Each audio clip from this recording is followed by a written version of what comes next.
Okay, I'm Kyle Bent, and I'm going to be talking about eliminating extraordinary rendition because it's a major problem with our government.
Okay, that was a good example of extraordinary rendition, and it's basically the CIA method for interrogating suspects, even though it allegedly has to do with torturing them as well. And according to an article posted to the Council on Foreign Relations website and 60 Minutes correspondent Scott Pelley, the practice grew during the Clinton administration and increased drastically after the 9/11 attacks by the Bush administration. The European Union disapproves of this practice, especially by the CIA, because we're a very powerful nation, and the U.S. is unwilling to grant due process to terror suspects, and that's odd because we are a signer of the Geneva Convention contract that basically says we won't treat prisoners inhumanely, which the U.S. assures terror suspects' human rights were not violated during allegedly abusive interrogations, but all we have is their word to go by.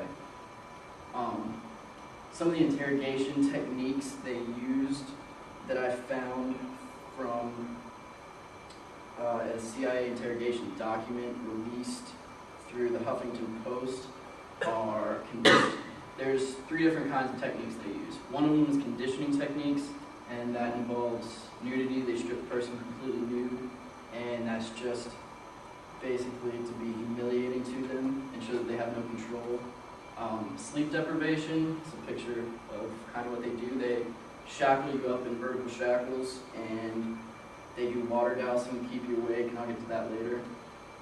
Dietary manipulation, they only let you have an average of 1,500 calories a day, which is borderline the bare minimum you need to survive. Then they have corrective techniques.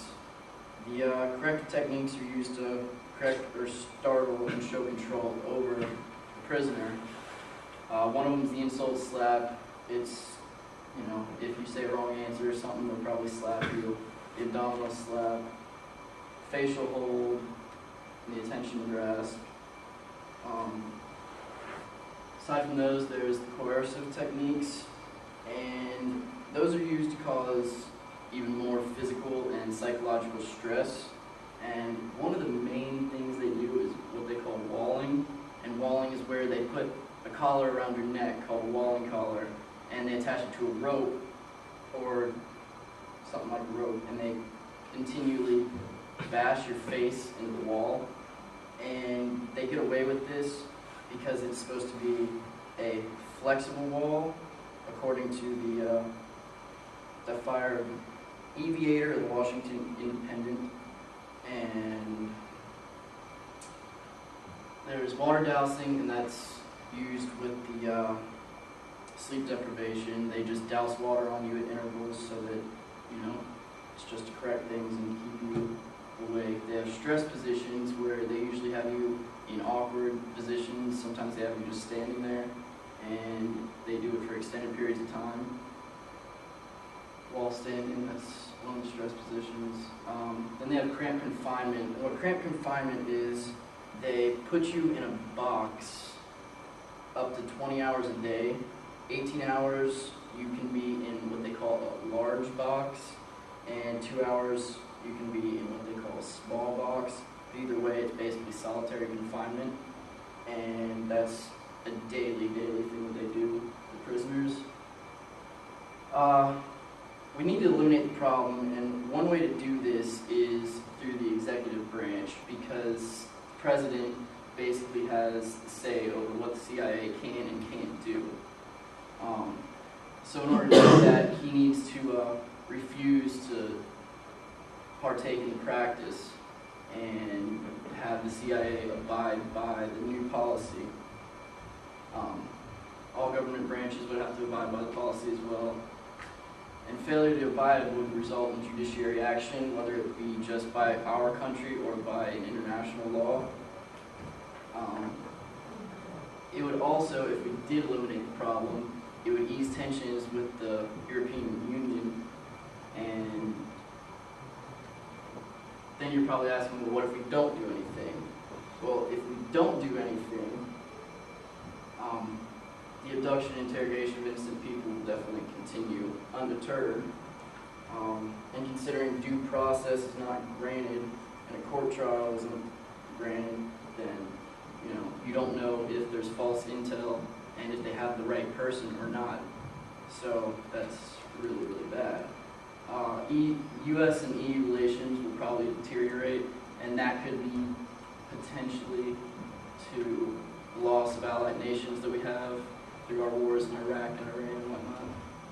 And worst case scenario is it could result in warfare, potentially.